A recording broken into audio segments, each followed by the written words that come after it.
নমস্কাৰ সকলোকে মোৰ ইউটিউব চেনেল প্ৰজ্ঞা আছামলৈ স্বাগতম জনাইছো। তো আজি আমি শিকিম প্ৰামাণিক ৰূপ। এতিয়া প্ৰামাণিক ৰূপ কি? প্ৰামাণিক ৰূপ হ'ল যে আমি কিছুমান এনেকুৱা ডাঙৰ ডাঙৰ সংখ্যা পাওঁ, চোৱাচোন এনেকুৱা ডাঙৰ ডাঙৰ সংখ্যা পাওঁ। এই ডাঙৰ ডাঙৰ সংখ্যাবিলাকক লিখাত পঢ়াত বহুত অসুবিধাৰ সৃষ্টি হয়, আৰু এনেকুৱা অসুবিধাবিলাক দূৰ কৰাৰ বাবে আমি এইবিলাকক কি কি ৰূপত প্ৰকাশ কৰিম? প্ৰামাণিক ৰূপত প্ৰকাশ কৰিম। আৰু এই প্ৰামাণিক ৰূপত প্ৰকাশ কৰিবলৈ যাওঁতে আমি কেইটামান কথাত ধ্যান দিব লাগিব। সেই কথাবিলাক হ'ল যে আমি এই সংখ্যাবিলাকক 1 আৰু 10ৰ মাজৰ যিকোনো সংখ্যা হিচাপে আমি কি কৰিম? প্ৰকাশ কৰিম। কাৰ মাজৰ সংখ্যা হিচাপে প্ৰকাশ কৰিম? 1 আৰু 10ৰ মাজৰ যিকোনো সংখ্যা হিচাপে প্ৰকাশ কৰিম। চোৱা, এটা তোমালোকে ভাবিছা ইমান ডাঙৰ সংখ্যা এটাক আচাৰ্যই প্ৰামাণিক ৰূপত লিখি তাক 1 আৰু 10ৰ মাজৰ সংখ্যা হিচাপে প্ৰকাশ কৰিব। এইটো কেনেকৈ সম্ভৱ হ'ব? সম্ভৱ হৈ থাকিব, তোমালোকে ভিডিঅ'টো মনোযোগেৰে চাই থাকা। তো টেনশ্যন নল'বা, পৰীক্ষাটো কৰিব পাৰা, লগালগ কৰিব পৰা হৈ যাবা, এতিয়া কৰিব পাৰিবা। চাই থাকা, অকণমান মনোযোগ দিয়া। আৰু তাৰ লগত আমি উপযুক্ত 10ৰ ঘাত কি কৰিম? পূৰণ কৰিম। এতিয়া চাবা, এতিয়া তোমালোকক যদি মই এটা কথা কওঁ যে মই 1 2 3 4 এইটো এটা সংখ্যা লিখিলোঁ, মানে 1234, হয়। এই সংখ্যাটোতো দশমিক বিন্দু নাই, কিন্তু দশমিক বিন্দু একচুৱেলি আছে। কোনখিনিত থাকে জানানে? যিবিলাক সংখ্যাত আমি দশমিক বিন্দুটো দেখা নাপাওঁ, সেই সংখ্যাবিলাকত তোমালোকৰ দশমিক বিন্দুটো এইখিনিত থাকে। এতিয়া তোমালোকৰ প্ৰশ্ন হ'ল, আচাৰ্য যদি দশমিক বিন্দু থাকে কিয় নিলিখে? আৰে দশমিক বিন্দুৰ পিছফালে সোঁফালে সংখ্যা লিখিব লগা একো নাথাকে বাবে দশমিক বিন্দুটো এনেকুৱা সংখ্যাবিলাকৰ ক্ষেত্ৰত নিলিখে। কিন্তু যিবিলাক সংখ্যাৰ ক্ষেত্ৰত দশমিকৰ পিছত কিবা এটা লিখিব লগা থাকে, ধৰা 3 5, এই দশমিকৰ পিছত যদি লিখিব লগা থাকে তেতিয়া দশমিক বিন্দুটো দি দিয়ে। এতিয়া আমি এই দশমিক বিন্দুটো ইফাল সিফাল কৰিম, হয়। দশমিক বিন্দুটো কি কৰিম? ইফাল সিফাল কৰিম। তাৰমানে সংখ্যাবিলাকক, এনেকুৱা ডাঙৰ ডাঙৰ সংখ্যাবিলাকক আমি ধৰি লোৱা এইটো এটা ডাঙৰ সংখ্যা 1 2 3 4 5 7 0 0 0 0 0 0। এইটো এটা বহুত ডাঙৰ সংখ্যা। ইয়াক প্ৰামাণিক ৰূপত লিখিব লাগিলে ইয়াক কাৰ মাজত নিব লাগিব? 1 আৰু 10ৰ মাজৰ সংখ্যা হিচাপে নিব লাগিব। আৰু 1 আৰু 10ৰ মাজৰ সংখ্যা হিচাপে নিবলৈ হ'লে এই দশমিক বিন্দুটো ইয়াতে আছে নহয়, ইয়াৰ পৰা ডাইৰেক্টলি ক'ত আনিব লাগিব? ইয়াতে আনিব লাগিব। এটা এৰি দশমিকটো দিব লাগিব ইয়াতে। তেতিয়া 1 পইণ্ট কিবা কিবি হৈ যাব। 1 পইণ্ট কিবা কিবি হৈ গ'ল মানে 1 আৰু 10ৰ মাজৰ সংখ্যা হৈ গ'ল। নিশ্চয় বুজি পাইছা? তাৰ মানে এনেকুৱা কৰিবৰ বাবে কেতিয়াবা আমি দশমিক বিন্দুটো কি কৰিব লাগিব? বাওঁফালে আনিব লাগিব, নাইবা কেতিয়াবা দশমিক বিন্দুটো কি কৰিব লগা হ'ব? সোঁফালে নিব লাগিব। আৰু তাত উপযুক্ত 10ৰ ঘাত কি কৰিব লাগিব? পূৰণ কৰিব লাগিব। তোমালোকে কথাটো মনোযোগ দিবা। বাওঁফালে নিলে কি হ'ব? সোঁফালে নিলে কি হ'ব? চাবা, এইখিনি মন কৰা। মই ক'লো যে দশমিক মানে প্ৰামাণিক ৰূপত লিখিবৰ বাবে দশমিক বিন্দুটো আমি কেতিয়াবা ইফাল সিফাল কৰিব লগা হ'ব, কেতিয়াবা বাওঁফালে নিব লগা হ'ব, কেতিয়াবা সোঁফালে নিব লগা হ'ব। তাৰমানে আমি প্ৰামাণিক ৰূপত লিখিব লাগিলে সংখ্যাবিলাকক 1 আৰু 10ৰ মাজৰ যিকোনো সংখ্যা হিচাপে আমি প্ৰকাশ কৰিব লাগিব। তো তেতিয়াহ'লে প্ৰামাণিক ৰূপত নিব লাগিলে কেতিয়াবা দশমিক বিন্দুটো আমি বাওঁফালে নিবলগীয়াও হ'ব পাৰে, আৰু কেতিয়াবা সোঁফালে নিবলগীয়াও হ'ব পাৰে। চোৱা, ইয়াতে মই লিখি দিছোঁ তোমালোকক, এইখিনি বস্তু লিখি ল'বা, একদম বঢ়িয়াকৈ লিখি ল'বা। দশমিক বিন্দু যদি আমি বাওঁফালে নিব লগা হয়, কোনফালে নিব লগা হয়? তোমাৰ বাওঁহাতে নিব লগা হয়, তেতিয়াহ'লে 10ৰ যিটো ঘাত হ'ব সেইটো কি হ'ব? ধনাত্মক হ'ব, মানে প্লাছ হ'ব। আৰু দশমিক বিন্দুটো যদি সোঁফালে নিব লগা হয় তেতিয়া 10ৰ ঘাত, মানে এইটো ধৰা 10ৰ ঘাত কিবা এটা লিখিম নহয়, সেইটো কি হ'ব? ঋণাত্মক হ'ব। এইটো মনত ৰাখিবা, সোঁফালে নিব লাগিলে 10ৰ ঘাতটো ঋণাত্মক হ'ব। কাক সোঁফালে নিব লাগিলে? দশমিক বিন্দুটোক। আৰু দশমিক বিন্দুটোক যদি বাওঁফালে নিব লগা হয় 10ৰ ঘাতটো কি হ'ব? প্লাছ হ'ব। ভিডিঅ'টো পজ কৰি এইখিনি লিখি লোৱা। চোৱা, 13Cৰ আমি 1ৰ A নাম্বাৰটো আমি প্ৰামাণিক ৰূপত নিম। চাবা কেনেকৈ নিম? আমি 1 আৰু 10ৰ মাজৰ সংখ্যা হিচাপে নিব লাগিব। তাৰমানে দশমিক বিন্দুটো আমি ইয়ালৈকে আনিব লাগিব। তাৰমানে দশমিকটো ইয়াতে আনিলে 4 পইণ্ট কিবা কিবি হ'ব। 4 পইণ্ট কিবা কিবি হ'লে সেইটো 1 আৰু 10ৰ মাজত আহি যাব। গতিকে দশমিক বিন্দুটো ইয়াতে আছে, আমি আনিব লাগিব ইয়ালৈকে। আনিলোঁ 4 পইণ্ট 0.6291 দশমিক বিন্দুটো এইখিনিত আছিল ইয়ালৈকে আনিলো হৈ গল নে ই 1 আৰু 10 ৰ মাজৰ হৈ গল নাই 4 দশমিক কিবা কিবি মানে 1 আৰু 10 ৰ মাজত আহি গল কিন্তু এতিয়া উপযুক্ত 10 ৰ ঘাত এটা আমি ইয়াৰ লগত কি কৰিব লাগিব পূৰণ কৰিব লাগিব চাবা উপযুক্ত 10 ৰ ঘাত কেনেকৈ পূৰণ কৰিম চাবা 10 10 ৰ ঘাত এটা পূৰণ কৰিব লাগিব আৰু এতিয়া তোমালোকে এটা কথা গম পালা দশমিক বিন্দুটো আমি কোন ফালে আনিলো বাওফালে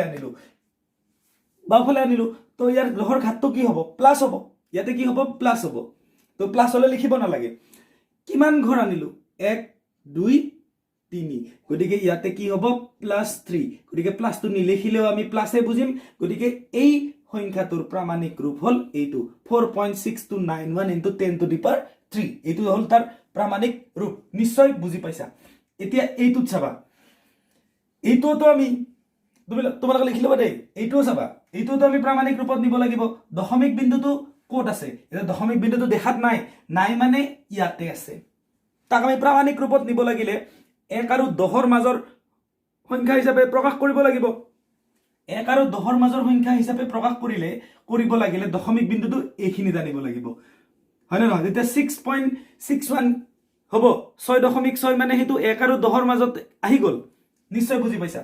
6.61616 এনেকুৱা হল এতিয়া দশমিক বিন্দুটো ইয়াতে আনিলো আছিল ইয়াতে মানে নাথাকিলে একদম লাষ্টত থাকা বুলিতো তোমালোকে গম পালা তো কিমানটা স্টেপ আনিলো 1 2 3 4 5 6 গতিকে 10 ৰ ঘাতটো বাওফালে আনিছো মানে প্লাস হ'ব গতিকে 10⁻³ কি হল 6 নিশ্চয় বুজি পাইছা হয় তাৰ মানে দশমিক বিন্দুটো যিমান ঘৰ বাওফালে আনিম ঘাতটো হিমানে হ'ব হয় বা যিমান ঘৰ সোঁফালে নিম ঘাতটো হিমানে হ'ব কেৱল বাওফালে নিলে প্লাস হ'ব সোঁফালে আনিলে কি হ'ব মাইনাস হ'ব ভিডিওটো পজ কৰি লিখি লবা চাবা এইটো 13C ৰ 1 নম্বৰটো এইটো তোমালোকক কৈছে কি প্ৰশ্নটো কি কৈছে চাবা তলৰ বিস্তাৰিত ৰূপ দুটাই মানে এই যেটো বিস্তাৰিত ৰূপত আছে প্ৰতিনিধিত্ব কৰা সংখ্যা দুটা মানে এইটো যদিও বিস্তাৰিত ৰূপত আছে এইটো এটা সংখ্যা হয়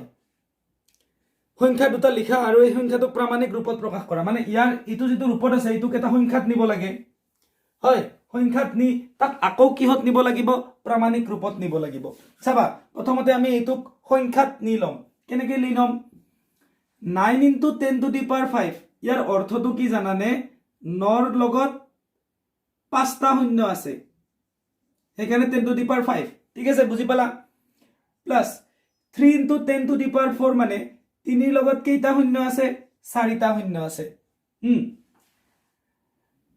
মানে এতিয়া 5 * 10³ 5 ৰ লগত কেইটা শূন্য আছে 3টা 2 * 10² মানে 2 ৰ লগত 2টা শূন্য আছে 3 * 10⁻⁴ তাৰমানে 3 ৰ লগত এটা শূন্য আছে প্লাস 6 * 10⁻0 মানে 6 ৰ লগত এটাও শূন্য নাই এইটো এটা এই গোটেইকিটা যোগ কৰিলে কিমান হ'ব চোৱা তোমালোকে এনেকৈ পথালিকে যোগ কৰি চোৱা যোগ কৰিলে কিমান হয় 90000 0003 চাৰিটা ন এটা দুটা তিনিটা চাৰিটা এইটো 0 এইটোত পাঁচটা হ'ব চাবা 1 2 3 4 5 1 2 3 4 এইটো হল 3 তাৰপিছত 1 2 3 এইটো হল 5 তাৰপিছত 1 2 এইটো হল 2 এইটো 0 3 এইটো 6 এইকেইটা যদি যোগ কৰা এনেকুৱা হল 6 3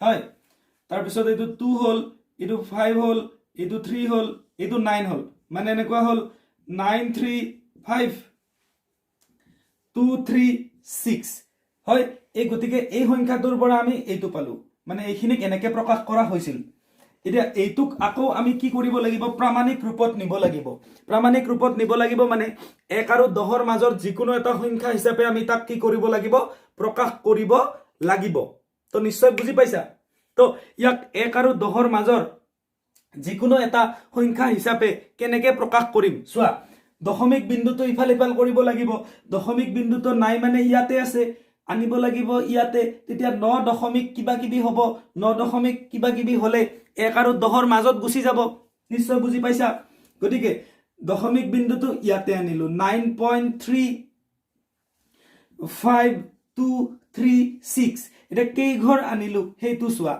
1 1 2 3 4 5 5 স্টেপ আনিলো কোনফালে আনিলো বাওফালে আনিলো গতিকে 10ৰ ঘাতটো প্লাস হ'ব 10 টু দি পাৱাৰ 5 এই সংখ্যাটোৰ প্ৰামাণিক ৰূপ এইটোৱে গতিকে এটো ভিডিওটো পোষ্ট কৰি লিখি লোৱা আৰু 2 নম্বৰটো তোমালোকে নিজে কৰিবা মই 3 নম্বৰ কোৱেশ্চনৰ দুটা লৈছো বাকি বিলাক তোমালোকে নিজে পাৰিবা হা মই দুটা লৈছো এই দুটা কৰি দেখাইছো চাবা এইটোক তোমালোকে প্ৰামাণিক ৰূপত নিব লাগে তো তোমালোকে জানা প্ৰামাণিক ৰূপত নিব লাগিলে 1 আৰু 10ৰ মাজৰ যিকোনো সংখ্যা কৰিব লাগিব তাৰ কাৰণে দশমিক বিন্দুটো বাওফালে আনিব লাগিব বা কেতিয়াবা সোঁফালে নিব লগা হ'ব পাৰে এইটো সোঁফালে নিব লাগিব মই দেখুৱাই আছো চাবা দশমিকটো নাই মানে ইয়াতে আছে গতিকে ইয়াৰ পৰা 6 ইয়াতে আনিব লাগিব ইয়াতে আনিলে 6.23 কিবা এটা হ'ব মানে 6.23 কিবা এটা হ'ল মানে 1 আৰু 10ৰ মাজত গুচি গ'ল গতিকে আনিলো 6.234980 এনেকুৱা হ'ল এতিয়া আমি 10ৰ ঘাত এটা উপযুক্তভাৱে পূৰণ কৰিব লাগিল যে 10ৰ ঘাতটো প্লাস হ'ব বুলি কেনেকৈ গম পালা কাৰণ আমি বাওফালে আহিছো আৰু কিমান হ'ব কিমান স্টেপ আহিছো হেইটো চোৱা 1 2 3 4 5 6 তো 10 টু দি পাৱাৰ 6 ये हो गया তো ইমানেই ইজি তোমালোকৰ পৰীক্ষাত আহিব কেৱল মানে প্ৰামাণিক ৰূপত লিখি দিলে হ'ল বাস এইটোত চাবা ইয়াতো ইটোকো প্ৰামাণিক ৰূপত লিখিব লাগিব হয় অকমান মন কৰিবা প্ৰামাণিক ৰূপত লিখিব লাগিলে 1 আৰু 10ৰ মাজৰ হিচাপে নিব লাগিব হয়নে 1 আৰু 10ৰ মাজত নিব লাগিব তো 1 আৰু 10ৰ মাজত নিব লাগিলে এই দশমিক বিন্দুটো এই 6.23 ইয়াতে আনিব লাগিব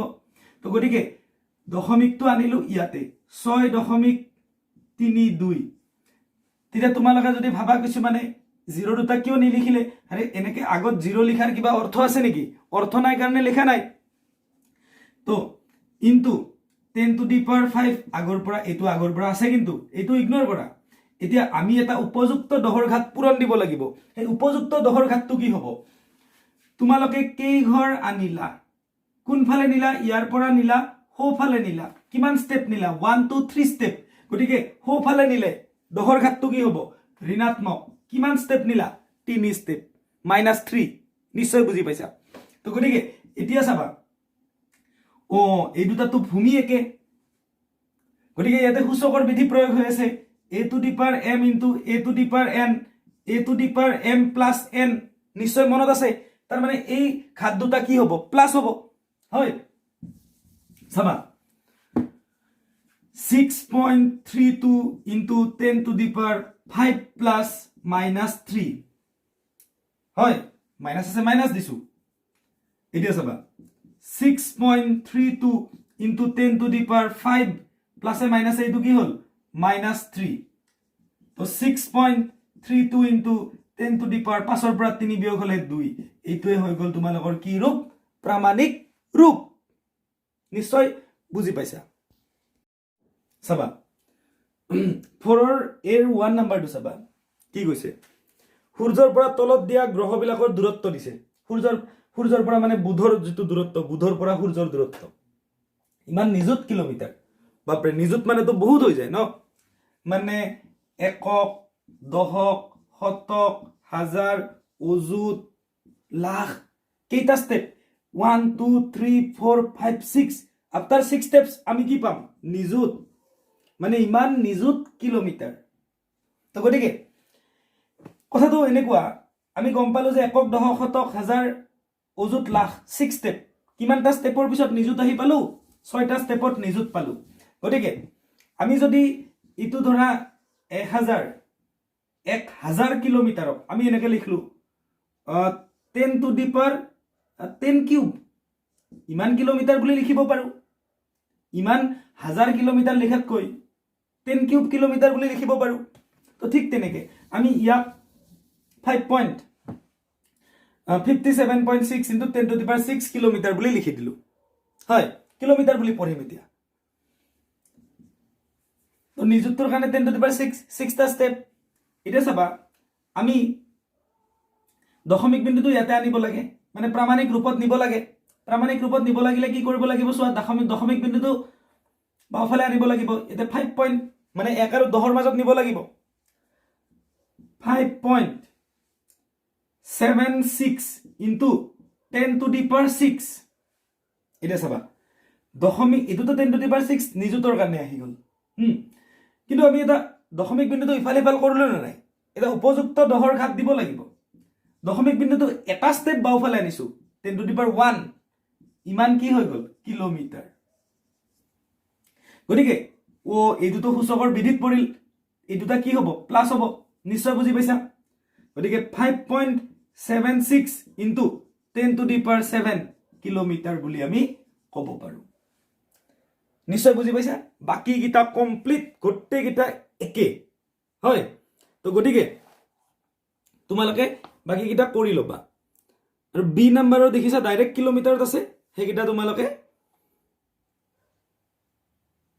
প্ৰামাণিক ৰূপত নিলে হল নিশ্চয় বুজি পাইছা তো আশা কৰিছো তোমালোকে বুজি পাইছা বুজি নাপালে জনাবা কমেন্টত জনাব পাৰা হোৱাটছএপত জনাব পাৰা তো আজিলৈ এৰিছো তো পুনৰ এটা নতুন ভিডিঅ'তে লগ পাম তো তেতিয়ালৈকে তোমাক ভালদৰে থাকিবা পঢ়া শুনা কৰিবা পৰীক্ষা ভালদৰে দিবা নমস্কাৰ